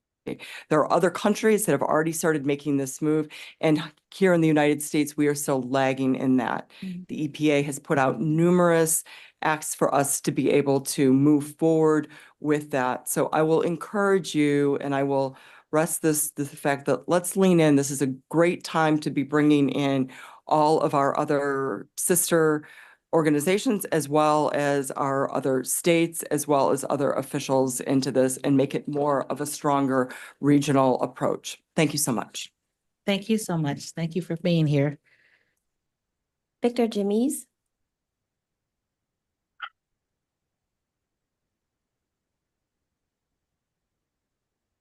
Thank you. Victor Jimenez, Michigan League of Conservation Voters, and lifelong resident and community member of Wayne County in Southwest Detroit. And as such, I have seen firsthand the impact of environmental neglect and the cumulative impact of these hazardous materials on our communities and our residents' health. Now, allowing this radioactive waste to be dumped in Van Buren Township is not just a threat, it is a continuation of the same disregard for our health and safety that we have faced for generations. With the lowest tipping fees in the country, we've become a dumping ground for others, and this is unacceptable for Michigan.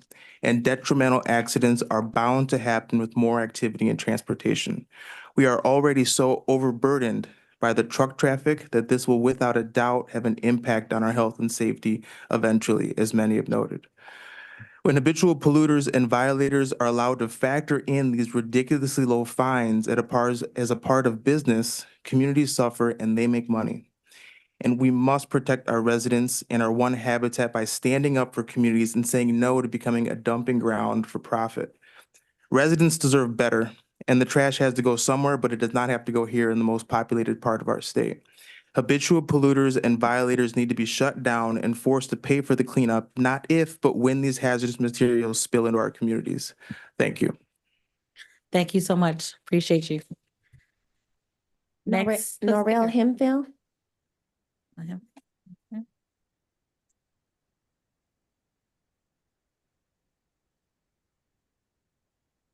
Good afternoon, Commissioners. My name is Attorney Norrell Hemphill. I'm an Equal Justice Works Fellow at Great Lakes Environmental Law Center, and I work in coalition with We the People of Detroit on water rights and water justice. I come before you today representing Monica Lewis Patrick of We the People of Detroit, and also echoing the voice of Detroiters. I think it's critical that we center people in these decisions.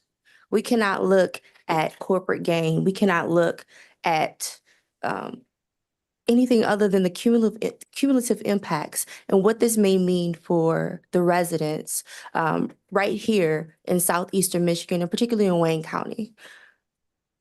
When you think about our waterways, we have over 20% of the world's fresh drinking water. The Western Lake Erie Basin is already impaired. I sit on the Western Lake Erie Basin Advisory Board, where we're already looking at reducing the phosphorus loading in Western Lake Erie Basin. What does that look like if we also have toxic waste in our waterways? Those are questions we must ask ourselves. And then we know places in like Flint, where the Flint water crisis was not shown by the state, it was highlighted by citizens. We had to rely on citizen science to raise those issues and bring it to international awareness. As it's already been stated, does EGLE have the capacity to monitor this in real time? We deserve that. 20% of the world's fresh water. This is not an issue just for Michigan. This is not an issue just for Detroit. This is an issue for the world. We can't make those kind of mistakes. The water that we have is the water that we have. We can't make more water. And I think that it's critical. It's critical to align laws to protect people. These are our very lives in real time, the lives of generations. What does that look like for generations to come if we impair our water? What does that look like? And I don't think we can move past that point. And I think we have to rest and resignate there. This is our water. We must protect it. Everybody deserves access to clean, safe, and affordable water. Thank you. Thank you. Thank you. George Dodson. George? Oh, Lord. Please help George. Somebody help Right, George. how many seconds am I limited to? You have 2 minutes, sir. 2 minutes. Thank you so Oh, much. Not much. I wish these two ladies hadn't have taken off. All right, as near as all I got off of TV was Griswold Building, something about radioactive waste. Is that right? Yes. Okay.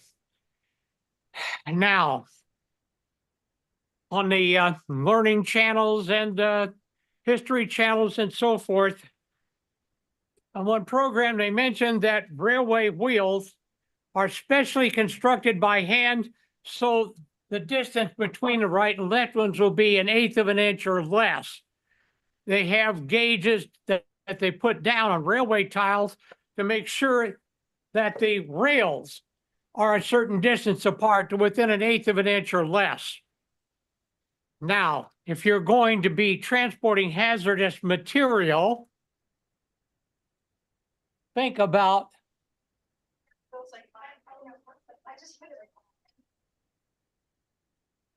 making the wheel like this, so it will be on both sides of the rail. So even if the rails are starting to get a little loose, the wheel is going to stay on it, which is something to think about if you're going to be shipping hazardous materials. Now, very few people are aware of it. Lead is what's left over after hundreds of thousands or millions of years of material radiating away at the atomic and subatomic particle level. What you have left over is lead. Now, you've got hazardous material. I don't know whether you're going to have your special boxcar spray painted with lead-based paint or a thin layer of sheet lead or whatever. But you put that, whatever your hazardous material is, you put it in these cars that cannot leave the rails and ship them all the way to the Pacific coast. Somewhere out in the middle of the Pacific is something which I think is called the Marianas Trench, the absolute deepest part of the ocean anywhere in the world. You got something you want to get rid of, you put it in a lead container and drop it down some 15 miles or so to the bottom of the ocean where no terrorist or nutcase will ever be able to see it, even with a remote control camera. Thank you, Mr. George. Your 2 minutes have expired, but we thank you for coming down here today. We appreciate your comments. That's a very good It's idea. too bad these two ladies took off so they didn't see this suggestion. Right. About wheels that cannot get off course. Well, make sure Mr. George has this information for the town hall. Containers, like I said, to drop these things into the ocean where they will never be a danger to anyone at all. Thank you, sir. We appreciate your comments. Hopefully you can come to the meeting next week where we'll have EGLE and EPA and our federal representatives there. Thank you so much. Is there any Zoom comments? I have 3 emails from Zoom participants. Okay, we can read those, please. The first is from Ms. Sue Y. She writes, to whom it may concern about radioactive waste coming to Wayne County, Van Buren Township. Several topics of concern for me are, number 1, if it's so safe, why is it classified as hazardous? Number 2, if it's so safe, why does it have to be transported many miles from New York storage facility to Michigan? Number 3, why is it not required to notify Michigan residents? And why has a Michigan legislator passed legislation that Michigan must be notified in advance about hazardous waste coming into Michigan? This is most disturbing to me. Michigan residents' health is not being respected by government agencies that are involved in this crime. An injunction to stop this hazardous waste coming to Wayne County should be filed in court by Wayne County or the state of Michigan, who, in my opinion, our elected officials really don't care.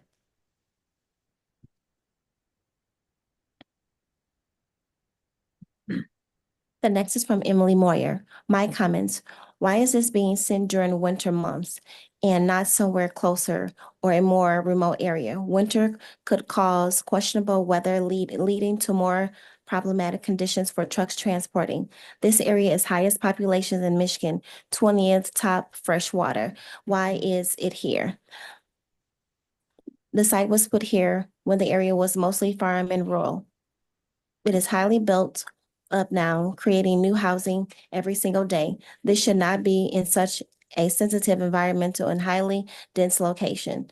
There is already high levels of cancer in this area compared to anywhere else in Michigan. Why? Also, semi off topic, but why do we accept trash per ton for literal pennies when everywhere else charges much higher? This isn't in regard to out of state and Canada trash. The next email is from Mary Riccardi. I live on a tributary of Rouge River, a water vein that connects my family, me with the countless others in the area. I am absolutely opposed to the disposal of the radioactive waste in Van Buren Township, and I am baffled that we are even in consideration given that we're surrounded by the world's most important sources of fresh water. While EGLE may say that the waste is low-level radioactive, I have no faith that they make cumulative judgments, meaning that they are not taking things into consideration, all of the various types of hazardous waste disposal in the area. The reason that this waste is treated as NUMBY is because the nuclear industry is deeply flawed, given that there is no real solution dealing with the waste byproducts. I will stand in with others in opposition to this waste coming to our area. Listen to the people, not the corporations. I have another email from Ashley. It says, "Hi, Wayne County. As a Wayne County, Michigan resident, my biggest concern is if anything goes wrong and this contaminates the groundwater or Great Lakes, it could have a negative impact, not just on our state or county. Risking contaminating the world's largest freshwater source seems like a big risk just to save money. The Great Lakes make up 20% or more of the world's freshwater source, and 80% of our county services is freshwater. Once the Great Lakes are contaminated with nuclear waste, there is no going back, and the world has 21% less fresh water. The fact that this waste suddenly needs to be moved when the Manhattan Project was 80+ years ago says that there are challenges with containing it, which is the only reason why it would need to be moved here. While there are some initial comments, there is no comparison for nuclear radioactive waste compared to contaminated waste. This is a poor, outrageous comparison to be made. Finally, the fact that this meeting at one point had 160+ attendees at 1 p.m. on a work day when many people cannot attend because they are working should speak volumes about how against this the residents are. I got lucky and happened to have today off. We have one more card. Brooke Bowers. Our last speaker today, Ms. Bowers.